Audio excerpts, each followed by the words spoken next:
ለአርት እውቀት ፋውንዴሽን ያቋቁማል እንጂ አዝማሪ ጋር 5 ሚሊዮን ለአንድ ሰው ቢልባር ላይ ቼክ ሊለጥፍ እንደዚህ ኤክስፔክት የሚደረግ አይመስለኝ። ሁሉም ቦታ ላይ በስፖንሰርነት የሚገኙ ተቋማት መጽሐፍ ላይ ዝራይ ኢንቬንተሪ ብናካሄድ አሁን በእርግጠኝነት በዚህ ሰዓት ብዙ ነገር በነበረበት አይደለም። እንኳን አይደለም የኢትዮጵያ ስነ ጽሁፍ የአፍሪካ ስነ ጽሁፍ እንኳን ለርኒንግ ሲጀመር እኛ ጋር ነው ቀጥታ የሚመጣው። እንዴት ነው የወጡት ነው እነሱ ደግሞ አይባለም። አዎ ራሳቸው እነሱስ ምን አይነት ናቸው?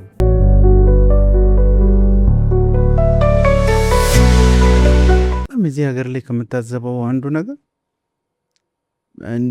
እነዚህ ሁሉም ቦታ ላይ በስፖንሰርነት የሚገኙ ተቋማት መጽሐፍ ላይ ዝራይ እንዴት ነው የወጡት ነው እነሱ ደግሞ አይባለም። አዎ ራሳቸው እነሱስ ምን አይነት ናቸው? በምን አይነት ይኸውልህ ባለሀብቶቻችንንም እኮ ምን ነው ዋረን ቡፌትን ወስደ ሮክፌለርን ወስደ ቢልጌትን ወስደ የእኛን ሀገር ባለሀብቶች ደግሞ ወስደ ንጽጽር ስራ እዛ ፋውንዴሽን ያቋቁማሉ። የሪዲንግ የትምህርት የዌልፌር የምናምን በሀገራቸው ብቻ ሳይሆን በሌላ መሳካካው ግሎባል ማን ነበሩ ታቀቀለ አደለ? የትልልቅ ሰዎች እኮ እንትኖች ናቸው። እነ ቢል ጌትስ ፋውንዴሽኖች ናቸው አደለም? የእኛ ባለሀብት እንደኛው ነው፣ ባላባታዊም ነው ቅርጹ። አዝማሪ ቤት ይሄዳል፣ 5 ሚሊዮን ይሸልም ይሆናል። ቢልጌት እንደሱ ሊያደርግልህ አይችልም። ቢልጌት ፋውንዴሽን ነው የሚያቋቁመው ለአርቲስቶቹ፣ በጣም ለአርት እውቀት ፋውንዴሽን ያቋቁማል እንጂ አዝማሪ ጋር 5 ሚሊዮን ለአንድ ሰው ቢልባር ላይ ቼክ ሊለጥፍ እንደዚህ ኤክስፔክት የሚደረግ አይመስለኝ። በጣም የለም አይደለ? የለም። ይሄ ሰው በምን ስለወጣ ነው እንደዚህ አይነት? በአካዳሚክ በንባብ የመጽሐፍት ውለት አለበት በቃ። ስለዚህ ያን ያደርጋል።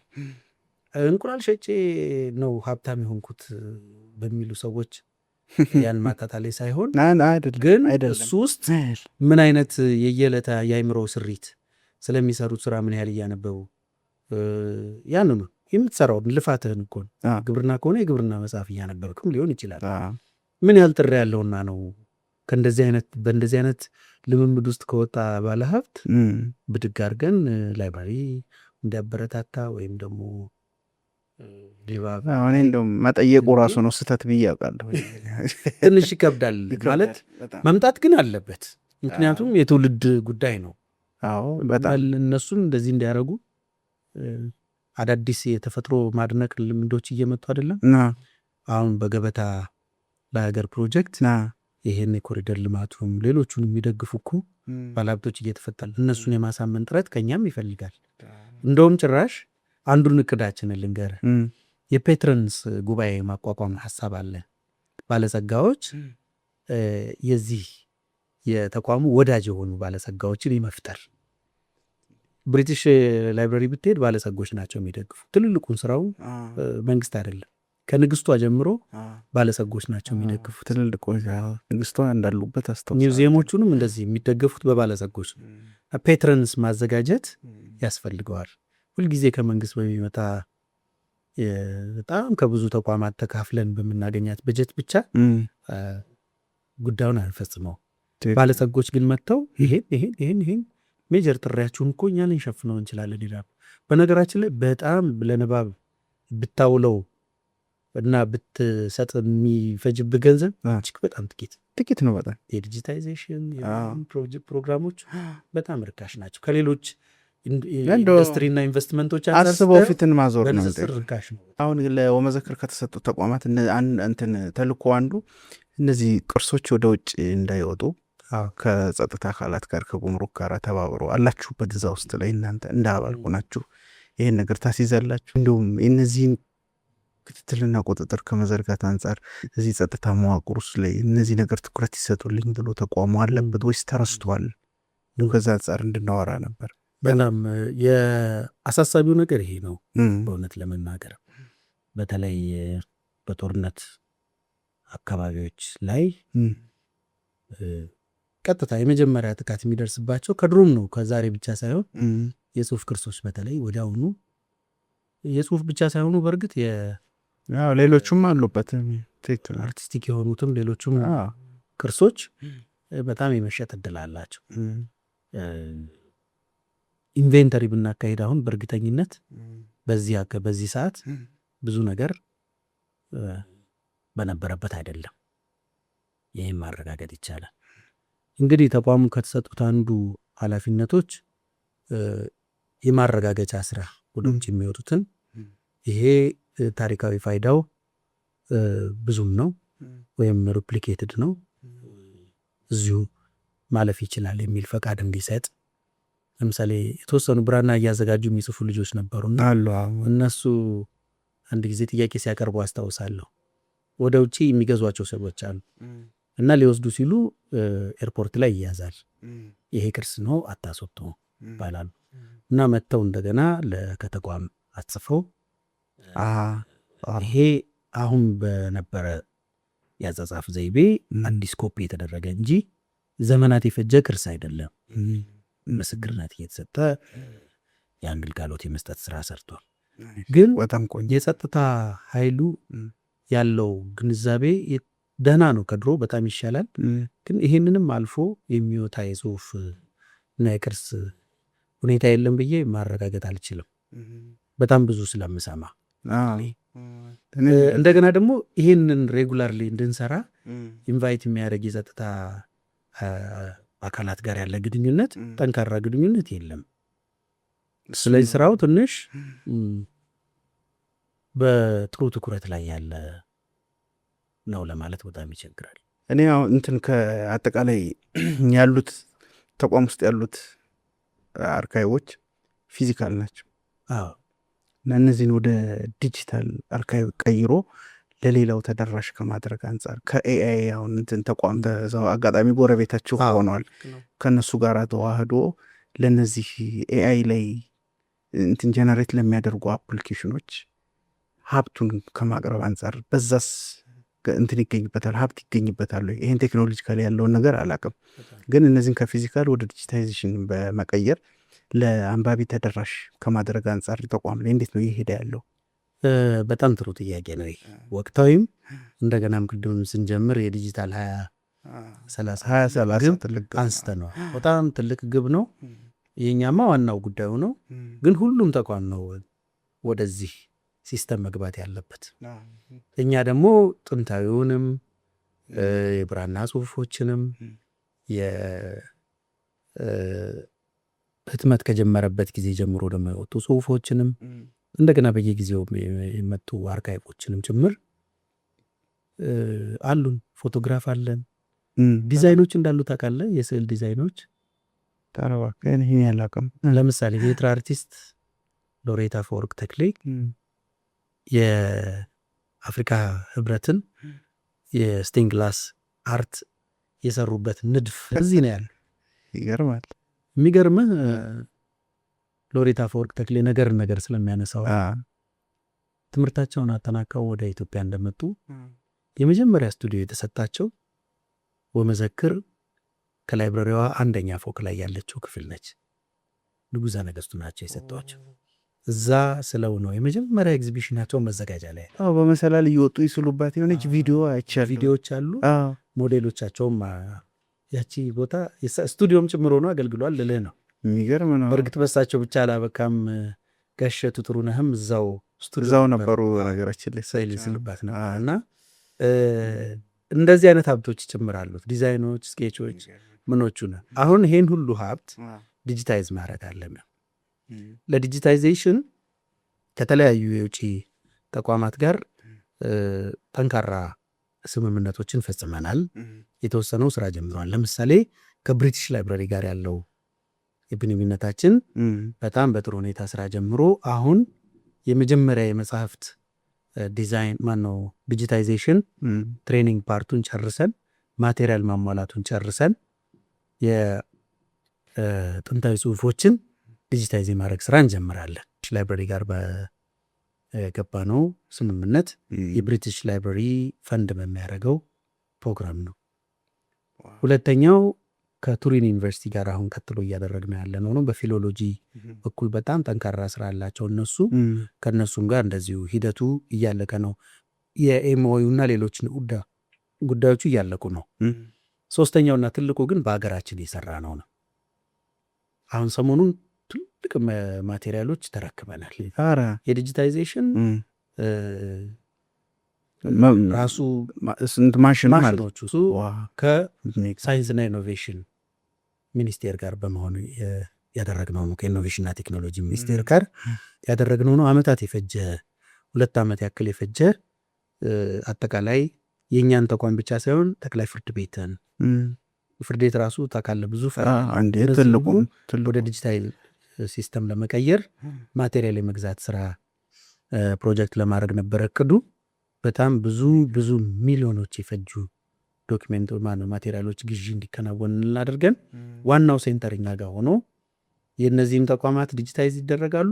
የእኛም በጊዜ በተገደበ ፈጣን ስራ ሙሉ የተቋሙን ሀብቶች ወደ ዲጂታይዜሽን እንቀይራለን። ይሄ ትልቅ ነገር ነው። ቴክኖሎጂ ገብቷል። ስልጠናው በሚገባ ተከናውኗል። ይሄ በጣም ጥሩ ውጤት ያመጣል። ይሄ ክምችት ሲኖረን ምንድን ነው ቀጣዩ ነገር? ይሄንን የትም ቦታ ሆኖ አንድ ሰው አክሰስ የሚያደርግበት የዲጂታል ፕላትፎርም ነው የምንፈጥረው። አሁን ለጊዜው የተወሰኑትን ነገሮች ፕሮቫይድ ያደረግንበት ኢላርምስ የሚባል ፕሮግራም አለ። በሱ የተወሰኑ ገጾችን የተወሰኑ ያሉንን ክምችቶች ለማየት የሚያስችል የመጀመሪያ ስራ ተሰርቷል። አሁንም በኢላርምስ ገብቶ ሰው ምን ሀብት አለው ወመዘክር የሚለውን ዝርዝር ሊስቶቹ ማግኘት ይችላል። ነገር ግን መጽሐፎቹን ራሱን እዛ ላይ ለመጫን የዓለም አቀፉ የበርን ስምምነት ፈራሚ መሆን አለብን። የበርን ስምምነት አጠቃላይ የሮያሊቲን ስምምነት ይጨምራል። የማንንም መጽሐፍ አውጥቶ ዝም ተብሎ አይሰጥም። ትክክል። ህጉ የሚፈቅደው እስከ 15 ገጽ ብቻ ነው።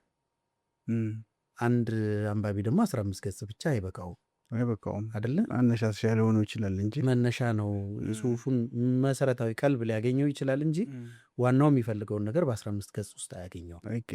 ስለዚህ ሙሉን መጽሐፍ ለመጠቀም የሮያሊቲ ስርዓት መበጀት አለበት። ይሄ የሮያሊቲ ስርዓት ሲኖር ደራሲያንም ዋጋቸውን ያገኛሉ። ለምሳሌ እያንዳንዱ ወደዚህ ፕሮግራም የሚገባ ሰው ትንሽ ሳንቲም ቻርጅ ያደርጋል። እንትኑ ማለት ከአንተም ላይ ወሰድ ይችላል። ከአሁን ሶሻል ሚዲያ ላይ ገብተን እንደምንጠቀመው እና በዛው ላይ ሰርኩሌት እንደሚያደርገው ከረንሲ እንደሱ ጥቂት ሳንቲሞች ወደ ሮያሊቲ ኮሌክቲንግ ሶሳይቲ ይገባሉ። ያ የሮያሊቲ ኮሌክቲንግ ሶሳይቲ ስብስብ ለደራሲያኑ ህብረት ይሰጣል። እነሱ ደግሞ እንግዲህ ያን ይጠቀማሉ ማለት ነው። የውጭዎቹ መጽሐፎች በዛው የሮያሊቲ ሲስተም ይሄዳሉ። አርትወርኮቹ ይታወቃል። ስለዚህ አሁን እኛ መጀመሪያ መጨረስ ያለብን ከኛ የሚጠበቀው ዲጂታይዜሽን፣ ለምን ህይወታቸውን ለማቆየት እነዚህን ዶኪሜንት የዘላለም ለማድረግ በሰርቨር ላይ በጥሩ ሁኔታ ከተቀመጠ ወደ ምንም ነገር መቀየር ስለሚቻል ከዛ ፕሮቴክሽን፣ ሌጋል ፕሮቴክሽን የሰውን መብት መከበር አለበት። የአጠቃቀም መብት መከበር አለበት። ተቋሙም ደግሞ ፕሪዘርቭ አድርጎ ይሄንን በልዩ ሁኔታ የያዘ በመሆኑ ማንም ለብራይብና ለኮፒ ዳርጎት ደግሞ ጭራሽ ዲጂታይዝ በማድረግ ለሌብነት ልታጋልጠው አይገባም። ስለዚህ እሱም ደግሞ ጥንቃቄ ያስፈልጋል እና ዲጂታይዜሽን ግን የሚቀጥሉት በእርግጠኝነት ጊዜውን እንዳላስረዝመው በግምት ስህተት የሚቀጥሉት 10-15 ዓመታት የሁሉም ተቋም ከባድ ታስክ ይሆናል ብዬ የማስበው ዲጂታይዜሽን እና ዲጂታላይዜሽን ትክክል መሆንም አለበት። አሁን ሌላ ሀገር ቢሆን አፍሪካ ሀገር ሌላ ሀገር ቢሆን ብዙም ሊያንገበግብ ይችላል። እኛ ጋር ሀብት ስላለን እንኳን አይደለም የኢትዮጵያ ስነ ጽሁፍ የአፍሪካ ስነ ጽሁፍ እንኳን ለርኒንግ ሲጀመር እኛ ጋር ነው ቀጥታ የሚመጣው እና ተጠያቂነቱም ኃላፊነቱም እንደ ሀገር ብቻ ሳይሆን እንደ ሀገሩም አለብን ከሚል እሳቤ አንጻር ነው። እና እንደ አሁን ይሄ ኤአይ ላይ ገብተህ ስለ ኢትዮጵያ ስነ ጽሁፍ ስለ አንዳንድ ማንስክሪፕቶች ስጠይቅ የሆነ መረጃ ይሰጠኛል እና ማን ሰጦት ነው ጠይቃቸው ማኑስክሪፕት በእርግጠኝነት የፊሎሎጂ ኢንስቲትዩሽንስ የምንላቸው በተለይ ጣሊያኖቹ አሁን ፊሎሎጂ በጣም ብዙ ሰርተዋል። ጀርመኖቹ በሃምቡርግ ዩኒቨርሲቲ፣ ሌሎቹን ድሬስደን በጣም በኃይል የሰሩበት ነው። አሁን ከነ ኢዮብ ሉዶልፍ ጀምሮ ኢትዮጵያ ማኑስክሪፕት ሲተነተኑ ነው ይኖሩ። እነዚህ ሁሉ መረጃዎች አሉት ኤአይ። ሶስቱን ነው ሰብስቦ በውዳሴ ማርያም አንድምታ ብትለው በቃ በጣም ምርጡ የትኛውን ቨርዥን ላማር ተብሎ ይሰጣል።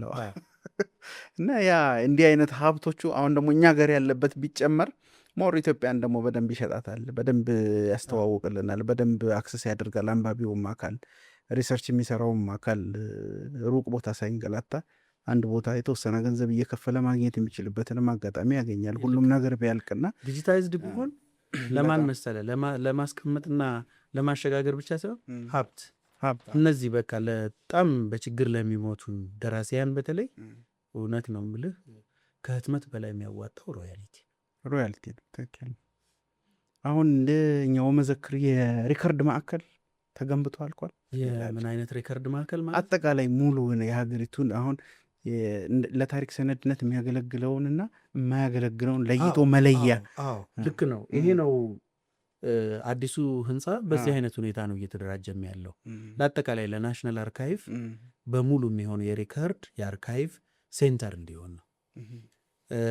በመላ ሀገሪቱም ባለ ኔትወርኪንግ። በነገራችን ለእኛ አንዱ ጉዳያችን ናሽናል ለአርካይቭም ማደራጀት ብቻ አይደለም፣ ስቴት አርካይቭ እንዲኖር እንፈልጋለን።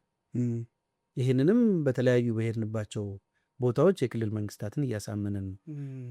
ክልል ስቴት አርካይቭስ ያስፈልጋሉ። የነሱ ተከማችተው ነው ዋና ገባር የሚሆኑት ወደ ትልቁ አርካይቭ። ትክክል። ኢንስቲትዩሽንስ በብዛት አዲስ አበባ ስለሆኑ ሚኒስትሪዎቹን ብትል፣ ኮርፖሬሽኖቹን ብትል፣ የልማት ድርጅቶች ብትል እነሱ ማግኘት ይቻላል። ትልቁ ለዚህ የሚረዳው ነገር እስከ ስቴት አርካይቭ ድረስ የሚደርስ ኔትወርክ መዘርጋት ይጠይቃል። እዚህ አንድ ጉዳይ ላንሳል። በሙሉ አቅማችን አሁን ፕላትፎርሙን አውቀነዋል። ለዚህም የሚሆን የህንፃም የአደረጃጀትም ጉዳይ አለን። ምንድን ነው የሌለን? ተቋማዊ ስልጣን የለን። ተቋሙ አይተው ከሆነ የማይረጋ ስም ይዞ ነው ያለው። አንድ ኤጀንሲ ልል ስም መጀመሪያ ቤተ መጻሕፍት መዘክር ነበር። ከዛ ደግሞ ቅርስ አስተዳደር ስር አንድ መምሪያ ሆኖ ነበር። ከዛ ቀጥሎ ደግሞ ድርጅት ሆኖ ነበር። ከዛ ቀጥሎ ደግሞ ኤጀንሲ ሆኖ ነበር። ከዛ ደግሞ አሁን ለመለሱ ከኤጀንሲ አንሶ አገልግሎት የሚል ላይ ነው። እንዲህ ያለ ትልቅ ስራ ለመስራት ከፈለግ ልክ እንደ ቅርስ ጥበቃ ባለስልጣን ወይም ኦቶሪቲ የሚል ማዕረግ ያስፈልጋል። ለምን ስቴቶቹንም ይሄን አደራጁ ብሎ እስከታች ድረስ መዋቅር ዘርግቶ ሲስተም ለመዘርጋት የባለስልጣንነት ማዕረግ ያስፈልጋል። አገልግሎት ማለት መቼም ግልጽ ነው። ሰርቪስ እንደውም የሚመስለው እዛው ግቢ ውስጥ ያለውን አገልግሎት ብቻ ነው የሚመስለው። የቤዛ ነው እውነት እንጂ አርካይቭ በሀገር ደረጃ ያለው አርካይቭ አይመስልህ። ብዙም ሳንሟገት ብዙ ስምምነት ላይ ደርሰናል። ከልማትና ፕላን ሚኒስቴር ጋር በጣም ጥሩ መግባባት ላይ ደርሰናል። ጥቂት ወራት የሚጠይቅ ነው። የህግ ማዕቀፍ ስራውን ሰርተን ጨርሰናል። ባለስልጣን እንዲሆንና አዋጁ ደግሞ በጣም ባረጃ አዋጅ ነው የምንተዳደረው። በ1991 በወጣ አዋጅ ነው የሚተዳደረው። ከዛ ወዲህ ስንት ዓለም ስንት ታይ ላይ ደረሰች በጣም ሄዷል። እና የወደፊቱንም ፎርካስት የሚያደርግ አዲስ ረቂቅ አዋጅ አዘጋጅተናል። በዚህ መሰረት እንግዲህ ወደዚህ አሁን ወዳልከን የሬከርድ ናሽናል ሬከርድ ናሽናል አርካይቭ ቅርጽ ከፍ ብሎ ለመምጣት ጥረት እየተደረገ ነው። አንድ ራሱን ብቻውን ነው ያለው እና ወደ ክልሎች ሰርቪስ ሊሰጥ ነው የሚሄደው። እሱ ነው እሱ ነው አንዱ እንቅፋት የሆነው። ሁለተኛው የኤክሰለንሲ ሴንተር የኖሌጅ ሀብ እንዳይሆን፣ የእውቀት ማዕከል እንዳይሆን፣ ትልልቅ ትሬኒንጎችን በዲፕሎማ በዲግሪ እንዳይሰጥ እንትን ያለው ይሄ መዋቅሩ ይሆን ወይስ እቅዱ የለም? እስካሁን ድረስ ለምሳሌ ዳታ ፈልገህ እኔ ጋር ትመጣለህ። በኢትዮጵያ የአንባቢ ቁጥር ምን ያህል ነው? በኤጅ በአካደሚ ሌቭል በጀንደር ለይና አስረዳ የምትለኝ የራሴን ተቋም እነግርሃለሁ። እኔው ጋር መጥተው የሚያነቡት የአብርሆት አዲስ አበባ ያሉ ወደ 100 ምናምን የሚደርሱ ላይብራሪዎች በየክልሉ የተቋቋሙ ዩኒቨርሲቲዎች፣ የአካዳሚዎች ምኖች ውስጥ ስንት ሰው እያነበበ ነው? ይሄን ዳታ ከኔ ነበር ማግኘት የነበረብህ ነበር አይደል? እኔ ለምን አላገኘውም ይሄን ዳታ? ለምን ከኔ አታገኘውም ካልከኝ በየትኛውም መዋቅር እነዚህን አስገድጄ መረጃ ልሰበስብ የሚችልበት ቅርጽ የለውም ስትራክቸር። ለዚህ ነው የግድ ሪፎርም የሚፈልገው። የመጀመሪያ ተቋም ማድረግ ይጠይቃል፣ በብሔራዊ ሌቭል ልክ ስልጣን እንዲኖር። በተመሳሳይ ግን ሄደ ቅርስ ጥበቃ ባለስልጣን በኢትዮጵያ ስንት ቅርሶች አሉ፣ ያሉበት ይዞታ ምንድን ነው፣ የትኛው ጥገና ይፈልጋል፣ የትኛው እንትን ነው፣ ምን ያህል ቱሪስት ይጎበኘዋል፣ እነዚህን ሁሉ ዳታዎች ብትጠይቅ ታገኛለህ። ይሄን የምታገኝበት ምክንያት መዋቅራዊ ትስስር ስላለው የዴይ ቱ ዴይ ዳታ አለው። በዚህ ምክንያት ይታወቃል። ተራውን ተወውና ሌሎቹን የእነሱን ኖሌጅ መሰብሰብ፣ ሀብታቸውን ማከማቸት፣ የመረጃ ሀብት መሰነድ፣ እሱን ሌላ ትርፍ ስራ። መረጃ ንባብ ምን ይመስላል የምትለዋ መረጃ ልትገኝ የምትችለው ይሄ ስልጣን ሲኖረ በሙሉ ስልጣኑ አይደለም ያለው ተቋም። እንደ ሀገር ያለውን የንባብ ኢሜጅ እንኳን የሆነ ግራፍ መስራት ያቃተው ይሄ ነው አንዱ ትልቁ። ይሄ ኤክሰለንሲ ሴንተር አሁን የሚመጣው እንደው ማለት እንደዚህ ከሄዳችሁበት አሁን የሚመጣው መዋቅር የእውቀት ማዕከልነቱን ያሳድገዋል፣ ያመጣዋል፣ ጭምር ይጨምራል። የሚገርም ሀብነቱን ብቻ ሳይሆን ፕሬስ የራሱ ኤዲቶሪያል ያለው ጠንካራ ፕሬስ የሚገርሱ በጣም የሚጨምር። እዚህ ላይ እንደውም አንዱ ጥያቄ ብዬ አስቤው የነበረው ባለቤት የሌላቸው መጽሐፍት አሉ። ተቋሙ ወራሽ ሆኖ በህግ ወራሽ ሆኖ እንደገና ሪፕሪንት አድርጎ ለአንባቢ ማቅረብ ኃላፊነቱ ምን ያህል ድረስ ነው የሚል ሀሳብ ነበረኝ። ከ50 ዓመት በኋላ በእርግጥ ሁለት ትውልድ ለምሳሌ ተቋሙ 82 ዓመቱ ነው። ከሱም በፊት የታተሙ መጽሐፍት አሉ፣ ከሱ በኋላ የታተሙትን ይዟል። 50 ዓመትና ከዛ ቀሪ ወራሽ ካለው ነው አይደለም የሚለው። ከዛ በላይ ዕድሜ ያላቸው በሙሉ የሀገር ሀብት ናቸው። እነዚህን ደግሞ የማሳተም መብትን ተጠቅመው የአዲስ አበባ ዩኒቨርሲቲ ፕሬስ የእነ ትዝታ ዘአለቃ ለማወልደ ታሪክን ሁሉ ያሳተመ አስነብበን አይደል? የመንግስትና የህዝብ አስተዳደርን እኮ ልናነብ የቻልነው በዚህ መብት ነው። ልክ እንዲህ አይነት መብት ፕሬስ ስታቋቁም ታውቀዋለህ። ሄቱን ላሳትም አዲስ ብቻ አይደለም። አዲስ ኤዲቶሪያል አቋቁሞ ጥሩ መበረታታት የሚገባቸውን አካዳሚያዊም ክሪኤቲቭን ጽሁፎችን ኤዲቶሪያሉ አይቶ ፕሬስ ማለት አርትዖትም ጭምር የሚሰራ ፐብሊኬሽን ውስጥ አብሮ የሚሳተፍ ደራሲው ጽፎ ስላመጣ ይታተሙ። ፕሬስ ስታንዳርድ ኦክስፈርድ ፕሬስ ስታንዳርድ ይባል የለን። መልካቸው ሁሉ እኮ ገና ስታየው መጽሐፉ ኢሜጅ አይደንቲቲ ሁሉ አላቸው፣ ይታወቃሉ። ይችን አይደንቲቲ ሳትቀር የሚያወጣ ማለት ነው ፕሬስ። እንደውም ለሌሎች ፕሬሶች አርአያ መሆን የሚችል ምክንያቱም የመጽሐፍ ሁሉ መልክ እጁ ላይ ያለ አይደል? የራሱን ዩኒክ መልክ የሀገር መልክ መፍጠር ይችላል። የኛ ተቋም ፕሬሱ ሲቋቋም እነዚህ ሁሉ ዲቴይልስ ናቸው ያሉት። አዲስም ጥሪ ያለው በተለይ ክሪኤቲቭ የሆኑት ጽሁፎች ላይ ሂስቶሪካል ጽሁፎች ላይ አዲስ ከኋላ ያሉትም ነባር የሰበሰባቸውም ጽሁፎች እንደዚህ ነው የሚሆኑት እና እሱ ድረስ ነው የህዝብ የሆነን ንብረት ማን ነው የሚያስተዳድር? እሱ ላይ አይደል?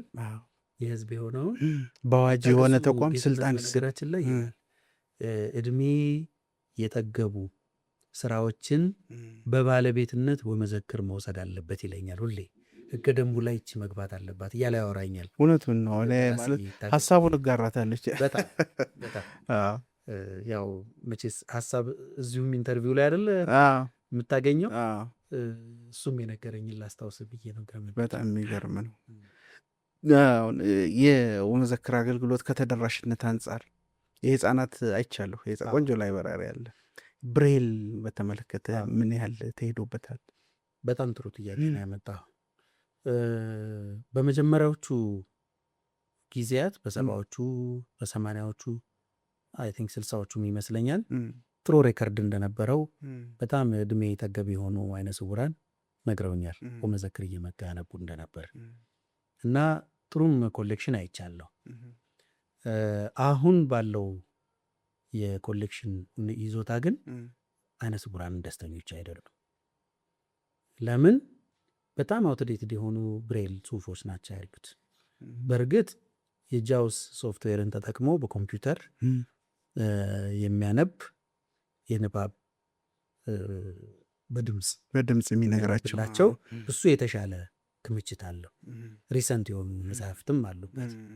በብሬል በኩል ያለው ግን በጣም የቆየ ለምሳሌ ህግ ተማሪዎች መጥተው የሚያገኙት በጣም ስንት ነገር ተካይሯል በህግ በጣም እነሱን አያገኟቸውም። ስለዚህ በጣም ቁጥሩ እየቀነሰ ነው የመጣው። ቅርብ ጊዜም እንደውም የነበረን ግምገማ ነበር በዚህ በኩል ለምንድን ነው የችግሩ ምንጭ ማወቅ አለብን በሚል በሰፊው ያየነው። አሁን 2 መፍትሄዎች ቀይሰናል። አንደኛው ከብሔራዊ አይነ ስውራን ማህበሩ ጋር እነሱ የመጽሐፍትም አክሰስ የሚገኝበት መንገድ አላቸው። ሁለተኛው ደግሞ ከቀዳማዊት እመቤት የአይነ ስውራንን ትምህርት ቤት በመደገፍ በኩል በዚህ በኩል ያላቸውን ሂደት በጣም የሚታወቅ ነው። በሱ ብዙ የሚገኙ ነገሮች አሉ። ይሁን ማንበቢያ መነጽሮች ሁሉ አሉ። ልክ እያየ መጽሐፉን ፍሬዙን እያየ በድምፅ እየተረጎመ ደረጃ ውስጥ መተርጎም ሳያስፈልግ ሄደዋል። ይሄ ሁሉ ቴክኖሎጂ ልኳልና ይህን ድጋፍ ከእንደሱም አይነት ተቋማት ማግኘት ይቻላል። የሰበታ አይነ ስውራን ትምህርት ቤት በዚህ አይነት እንደገና እንደ አዲስ ኢቨን ቦታውን ጭምር ለማስተካከል ጥረት እያደረግን ነው። አሁን ቦታውን መቀየር ያስፈልጋል።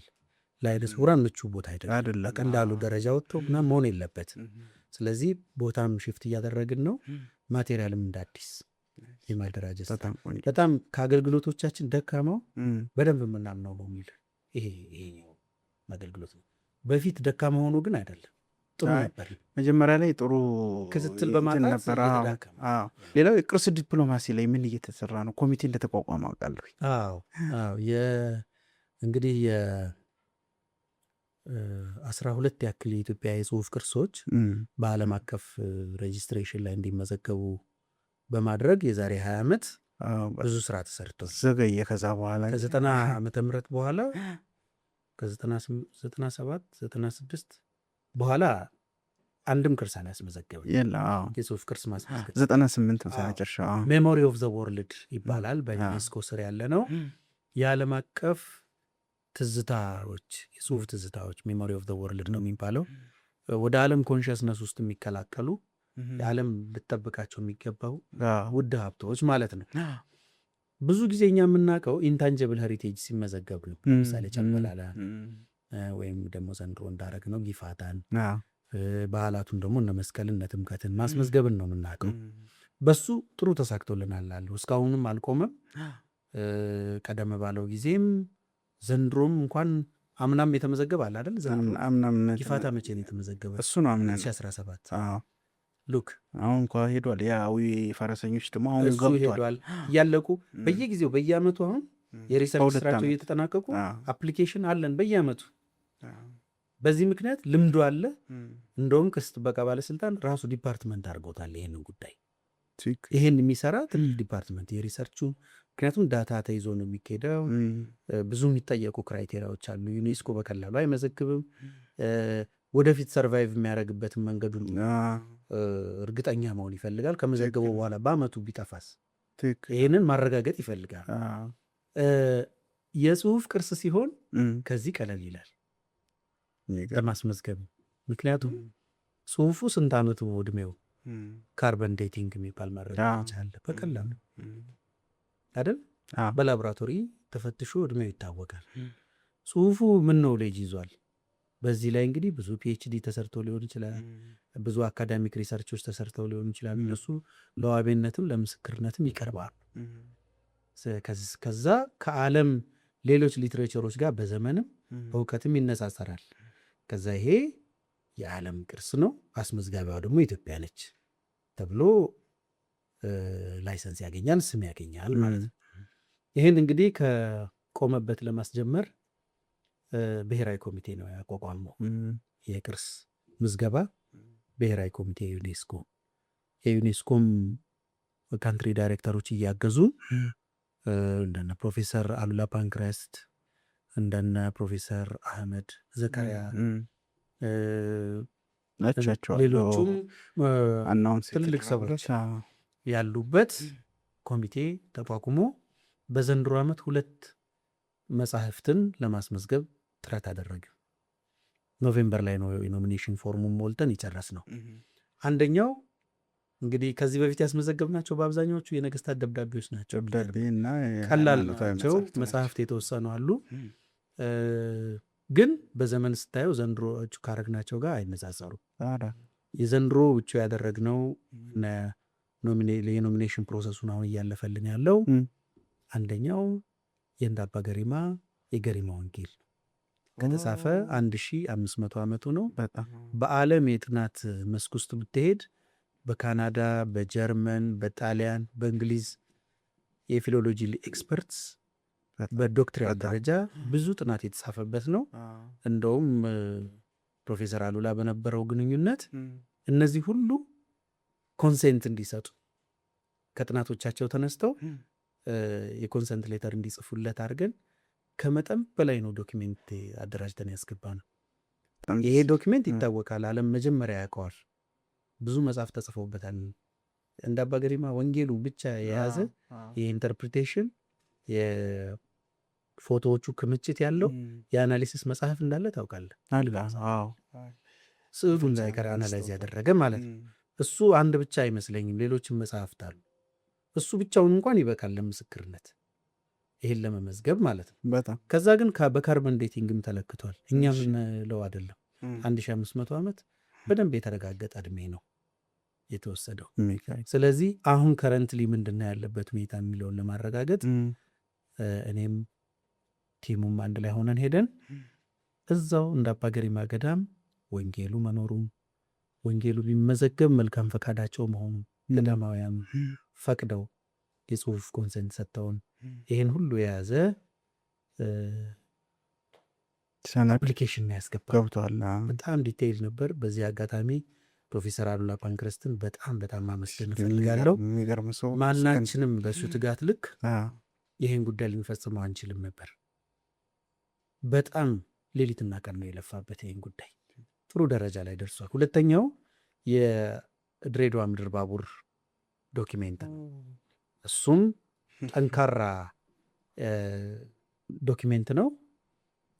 ይህን ዶኪሜንትም እንደዚሁ የተለያዩ እዚህ ላይ እውቀቱ የነበራቸው ታሪኩን የሚያውቁ ኤክስፐርትስ ምስክርነት ሰጥተው ይህም ተመዝግቦ ወደ ምዝገባው ወደ ሂደት ሄዷል። አሁን ምን ደረጃ ላይ ነው ያለው ካልከኝ ተቃዋሚ ካለ ይቅረብ የሚባል አለ አይደል? በዚህም በፕሬስ ጋዜጦች ላይ ይወጣል። አሁን ተቃዋሚ ካለ ይቅረብ ላይ ነው። ለምን መሰለ? አንድ ጽሁፍ አንተ ሀብቴ ነው ብለህ ስታስመዘግብ ጎረቤት ሀገሮች ይኖራሉ። ለምሳሌ ኤርትራ ጎረቤት ሀገር ነች። ሌሎቹ አይ ኖ ይህም የዚህ ጽሁፍ ሩት እኔንም ይመለከተኛል የሚል አንድ ሂቀርብ ትንሽ ወልድ ይደረጋል። ወይ በጋራ አስመዝግቡት ሊባል ይችላል። ሌላ ሀገር ነው እንጂ እዚህ አይሆንም። አዎ በሀገር ደረጃ ነው። በሀገር ደረጃ ሀገራት ናቸው፣ በብዛት ሀገራት ናቸው። ወይም ያስመዘገበው ኢንስቲትዩሽን አሁን የኢትዮጵያ ኦርቶዶክስ ተዋሕዶ ቤተክርስቲያን እንደ አባ ገሪማ ገዳም ነው ሀብትነቱ አይደል? አሁን እሱን ዘለን እኛ ዝም ብለን አስመዝግበን ቢሆን በራሳችን እንደ አባ ገሪማ ገዳም ይኸው ራሴ ነኝ ማስመዝገብ ያለብኝ ብሎ ተቃዋሚነት ቢያቀርብ እዚሁ ኢንተርናሊ ባለ የሀገር ጉዳይ እንኳን ሽክርክር ሊገጥመው ይችላል ጉዳዩ። አሁን ግን በእኛ ኬዝ ምንም ችግር የለውም። ስለዚህ ሁለተኛውንም ስቴፕ እያለፍን ነው። ስለዚህ ከ20 ዓመት በኋላ የመጀመሪያውን ብስረት ይዘን እንመጣለን አስባለሁ። እና አዲስ የጀመረ ነው። ዋናው ብሔራዊ ኮሚቴው ግን መስራት ያለበት ምንድን ነው ካልከኝ ይችን አስመዝግቦ መተኛት አይደለም። ልክ ደግሞ ሌሎች መመዝገብ ያለባቸው ስላሉ የእነሱንም እያደራጀ በናሽናል ደረጃ ሰልፍ አስይዞ መቀመጥ። ከዛስ በየ2 ዓመቱ ነው የሚመዘግበው ዩኔስኮ። ሁለተኛው ዓመት እንዳለቀ ደግሞ ያለቀውን ነገር ማቅረብ። ከዛ እሱን ዶክሜንት ስንጠየቅ ወዲያው ማቅረብ። የዶክሜንት ጥራት ነው ዋናው ለመመዝገብ ምክንያቱ። ስለዚህ ውስጥ ላይ መዋቅራዊ አድርጎ ይሄን የሚሰራ ባለሙያ እያቋቋመን እና ብሔራዊ ምክር ቤቱ ተቋቁሟል። በየጊዜው ስብሰባም ከዩኔስኮም ጋር እየተመካከርንበት የምናካሂደው ነው። በጣም ጠንካራ የዚህ ተቆርቋሪ ምንም ተቋም እንትን ብትለው ለጉዳዩ ስስ ልብ ያላቸው ጉዳዩ ጉዳይ ነው የሚሉ በጣም ሴንስ የሚያደርጉ ግለሰቦች ያስፈልጋሉ። እነዚህ ከላይ በሌሉበት ምንም የአክሱም ሐውልትን አስመልሰን ያመጣ ነው እኮ በመንግስት ብቻ አይደለም። በጣም ሴንስ ያደርጉ የነበሩ ግለሰቦች ከእነሱ ውስጥ አንዱ የሆነው አሉላ ነው እንግዲህ እኛ ጋር ያለውና አሉላ ራሱ እኮ ቅርስ ነው እኮ ራሱ ቅርስ ነው። ቅርስ ከማስመለስ አንጻር እንዴት እየተሄደ ነው? ኃላፊነቱ አሁንም ወመዘክር ላይ ያለ መሰለኝ። እንደው የተሞከረ የተሄደበት ነገር አለ። በዚህ በኩል የእኛን እኛ ልንሰራ የሚገባንን ስራ በእውነት በጥሩ ሁኔታ የሰራውን ይመስለኝ ቅርስ ጥበቃ ባለስልጣን ነው። መጽሐፍትን ብዙ አስመልሷል። እንደውም ብዙ ዜና የተደረጉት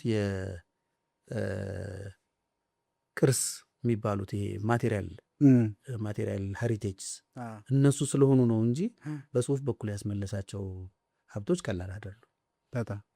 በእኛ በኩል ከጆን ኮልቪል ኮሌጅቪል ዩኒቨርሲቲ የማይክሮፊልም ጽሁፎች አሉ። በጣም በጣም ውድ ናቸው። መጽሐፎቹን በግልጽ ልናገኛቸው እንኳን ማንችል። በትዝ ይልህ ከሆነ የፕሮፌሰር ጌታቸው ኃይሌ እድሜ ልክ ሲመነዝሯቸው የነበሩት ሀብቶች ናቸው እዛ ያሉት። እነዚህ ሀብቶች እሳቸው ለምን ኢትዮጵያ ሳይመጡ ይህን ሁሉ በየገዳሙ ያለ አንድ ገዳም ውስጥ ያለች ውዳሴ ማርያም ሳትቀር አለቻቸው። አክሰሱ ከየት መጣ ስትል ለካ አክሰሱ የጆን ኮሌጅቪል ያን ሁሉ ከየሀገሩ ያሉትን አሁን ከጠራሃቸው ከነ ብሪቲሽ ላይብረሪ ጭምር ዲጂታይዝ ተደርገው የሄዱ የዶኪሜንትስ እያጠኑ ነው ያን ሁሉ መጽሐፍ የጻፉት። መውጣት ሳያስፈልጋቸው ኢትዮጵያ መምጣት ሳያስፈልጋቸው ኢትዮጵያ የሚኖሩ እንዲመስላቸው ያደረገ ሀብት እዛው ነበረ። ይህንን ሀብት ባለፈው ዓመት የጉና አምላክ መዝገቡ ሄዶ እንግዲህ በጣም ብዙዎቹን ፐርሰንት ይመስለኛል በጣም በከፍተኛ የሀብት ደረጃ አምጥተን ተረክበናል። ደስ አሁን ይሄ አልተነገረም። በጣም ብዙ ነው። በጣም ብዙ መጽሐፍት ናቸው። ይህን ተረክበናል። ሁለተኛው እና ትልቁ ደግሞ ከመጽሐፍት ወጣ ስንል የዛሬ 90 ዓመት ባለፈው ሳምንት የሆነ ነው የምነግርህ። የዛሬ 90 ዓመት ኢትዮጵያ ላይ የነበረው ሁኔታ ማንም የሚያውቀው ነው። የጣሊያን የወረራ ዘመን ነው። ከ1928 እስከ 33 የነበረው ጊዜ ጣሊያን አዲስ አበባንም አንዳንድ የኢትዮጵያ ከተሞችንም የያዘበት ጊዜ ነበር። እንዲሁ ዝም ብለው ማተራመስ ብቻ ሳይሆን ስራቸው የነበረው ኢንፍራስትራክቸርም ገንብተዋል። እንደገናም ደግሞ ባህላችንም አስደንቋቸዋል። እውነት ለመናገር እሱን የሚያሳየውን ሀብት አግኝተነዋል። እኛ ምንድነው ኮሎምቢያ ሬከርድስ ከጣሊያን የባህል ሰዎች ጋር በመተባበር የእኛም ሰው ደግሞ አህመድ ኬኬያ የሚባል ኤርትራዊ በአሁኑ አጠራር ኤርትራዊ እዚህ ምዕራብ ሆቴል የሚባለው አካባቢ ባለቤት ማለት ነው። አህመድ ኬኬያ የልጅ ልጆቹ አሉ። ይህ ሰውም አብሯቸው ሆኖ የቅጂ ባለሙያም ነው። ወደ 350 ቅጂዎች ተቀዱ። እንግዲህ ከዛ በፊት ምን አይነት ቅጂ ነበረን ካልከኝ አንድ ቅጂ ነው ያለ። እሱም የዛሬ 118 ዓመት የተቀረጸው የነጋ ድረስ ተሰማ እሸቴ ቅጂ ብቻ ሸክለው እሱም አንድ ለቤተ መንግስቱ ቀረብ ያሉ ታሪክም ሰምና ወርቅም በመሰንቆ የሚጫወቱ ሰው የተቀዱት ነው። እሱን እንደሙሉ ኢትዮጵያዊ ባህል ልታየው አትችልም አይደለም። የአንድ ሰው ኢንተርፕሬቴሽን እና ፐርፎርማንስ ነው። የአዝማሪን ትራዲሽን ሊያሳይህ ይችላል። የሆሊስቲክ የኢትዮጵያን ባህል ግን አያሳየ። ይሄኛው ቅጂ ግን እንዳለ ባህል የሰርግ፣ የበገና ድርደራ፣ የአርበኛ ሽለላ፣ ፉከራ፣ ቀረርቶ ሊሆን ይችላል። ከዛ ደግሞ የደቡቦቹን፣ የምስራቁን፣ የምዕራቡን የሚዚክ ኢንስትሩመንትስ ሁሉ የቀዳ ነው። ይሄንም በ350 ሬከርድስ ቀዱ። በጊዜው የነበረውን ቴክኖሎጂ ልትገምት ትችላለህ። በጣም ደካማ ነው፣ በጣም አድካሚም ነው። ቅጂውም ተቀዳ። ይሄ ተቀድቶ ወደ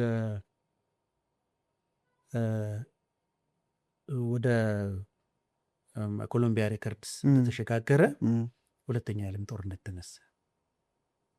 ስለዚህ አባስቶ ለመሸጥ አልቻለም። ካምፓኒ ዝም ብሎ እንደተባዙ እዛው በቫይንል ወይም በሸክላ እንደተባዙ ተቀምጡ። ሺላክ ነው የሚባለው፣ እኛ ነን ሸክላ የምንለው።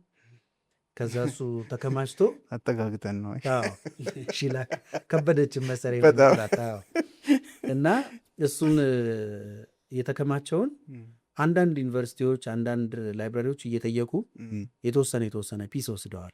የተሟላ ያለው የለም። ለምሳሌ የኢትዮጵያን ስተዲስ ብትሄድ 1-5 ታገኛለህ። ሙሉ የተሟላ አይደለም። የእነዚህ ቅጂዎች ብዙ መጽሐፍት ላይ ያገኘዋለሁ። እኔ ራሴ እንደ ሙዚቃ አጥኚ ታሪካችንን ትስል ፍራንሲስ ፋልሴቶን ጽፎ አገኘዋለሁ። ይሄ በኮሎምቢያ ሪከርድስ የተቀዱ 250 ቅጂዎች አሉ። እነሱን መስማት ለ20ኛው ክፍለ ዘመን የኢትዮጵያ ሙዚቃ ምን አይነት መልክ ነበረው የሚለውን ለማወቅ ወሳኝ ነው ይላል። ግን እንትኖቹ ሙዚቃዎቹ የሉ። ይህንን ስንት ዓመት አነበብኩት መሰለ። ሌሎችም ተመራማሪዎች በሚጽፉት ላይ ስለ እነዚህ ሪኮርዶች ይነግዱናል። ሙዚቃ የለም፣ የትም ሄጄ አላገኘሁም። ኢትዮጵያ ሬዲዮ ብትሄድ አታገኘውም፣ የትም ቦታ። ከዛ ወዲያም በሬዲዮ እንግዲህ የቅጂ ታሪካችንን ካየኸው እንደው ወደሱም በጣም በዝርዝር እንዳንገባ እንጂ ሬዲዮ ሲጀምር ነው እንጂ የጀመር ሬዲዮ ጣቢያችን ሙዚቃ ማስተላለፊያ ብቻ አይደለም፣ ሙዚቃ መቅረሻም ነበር። የመጀመሪያዎቹን የሙዚቃ ቅጂዎች ከሰማ ኢትዮጵያ ሬዲዮ ብዙ ድምፃውያን እዛው እየሄዱ እንደሚዘፍኑ ዜና አንባቢውና ድምፃዊዎቹ አንድ ላይ ነው በኋላ የሚገርም ታሪክ እና በሱ ምክንያት የተቀዱ ወደ ውጭ ሄደው ደግሞ በሸክላ የታተሙ ስራዎች አሉ። አሁን ከዛ በኋላ ፊሊፕስ መታ፣ ከዛ ግሩንዲንግ መታ፣ ከዛ ከሀገራችን የመጀመሪያው አሳታሚ አማሃሸቴ አራምቤ ነው አሳተመ። ከኢትዮጵያ እንግዲህ ከተቋማት ያሳትም የነበረው አገር ፍቅር ነው። ሌሎች የሉ፣ በጣም ጥቂት ናቸው። ስለዚህ የ90 ዓመት ታሪክ ይሄን የ90 ዓመት ዶኪሜንት ማግኘት በጣም ኢምፖርታንት፣ በጣም እኔ እድለኛ ነኝ ይላል። ለምን መሰለ? ይሄን ዶኪሜንት ምን አስመለስክ ብትለኝ ልክ የአክሱም ሐውልት ከተመለሰው እኩል ነው እላለሁ። ለምን ዘርፉ ላይ ኢንታንጀብል የሆነን ካልቸር እንደ ሀብት ስለማናየው እንደ ፊዚካል ሀብት ስለማናየው ነው እንጂ ወደ ንጋቷ ከልካይ፣ ፈረደ ጎላ፣ ሌሎቹ እናስታጥቄ መንገሻ የተቀዱበት እኮ ነው። ይሄ ማለት እኮ ውድ ሀብት ነው። ይሄንን ምናልባት ለዲፕሎማሲም ሳስተው ደብቀውት ሊሆን ይችላል። አይ ጥሩ ነገር አይፈጥርም በወረራ ወቅት የተቀረጸ ስለሆነ ብለውም ሊሆን ይችላል፣ አልሰጡንም። አሁን ደግሞ ጊዜ ፈቀደና አንድ ፕሮፌሰር የአውስትራሊያ ዩኒቨርሲቲ ፕሮፌሰር ናቸው። ፕሮፌሰር ጃን ፖሎ ክሪያኮቭ ይባላሉ። እሳቸው መጥተው ይሄን ዶኪመንት ልስታቸው ኤግዚቢሽን ላዘጋጃሉ። ቅርሱንም ሰጡን፣ ኤግዚቢሽኑንም አዘጋጁ። እንደውም እንደ ጥሩ የዲፕሎማሲ ታሪክ ነው። ይህን አልፈ ነው መሸጋገር አለብን የሚል መልእክት ጭምር አስተላልፈው ሚዚኮሎጂስት ስለሆኑ ሙዚቃም አስተምረው ስለ ዶኪሜንቶቹ ዩኒት ሰጥተው ተረከብ። ይህ እንግዲህ ጠንካራ ስራ አይደለም በማስመለስ በኩል ያለው ጉዳይ፣ ግን እንደ አንድ ሁለት አብነት ብሰጥ ጥሩ ናቸው እንደ ጅምር። ግን በጣም ጠንክሮ መቀጠል ያለበት ጉዳይ ያለንን የተበተነ የጽሁፍ ሀብት፣ የባህል ሀብት ሰብስቦ ማምጣት በጣም ይሄ ቀላል አይደለም የተመለሰው ነገር። ይህን ደግሞ ቀጣዩ ትውልድ እድለኛ ነው። በጣም ነው የማመሰግነው። በዚህ አይነት ስክነት ተቋሜንም እንዳስተዋውቅ እድል ስላገኘው በጣም አመሰግናለሁ በእውነት። ይህም ፕላትፎርም እንግዲህ ይመጥናል ተብሎ ድነት ስለተጋበዝኩ ደግሞ እኔ ነኝ ምስጋና በጣም ማቅረብ ምፈልግ። ከመመጠን በላይ ነው። በጣም ነው የምናመሰግን። ከአቶ ሰርጸ ፍሬ ስብሐት ጋር የነበረን ቆይታ ይሄንን ይመስላል። ስለተከታተላችሁን እናመሰግናለን።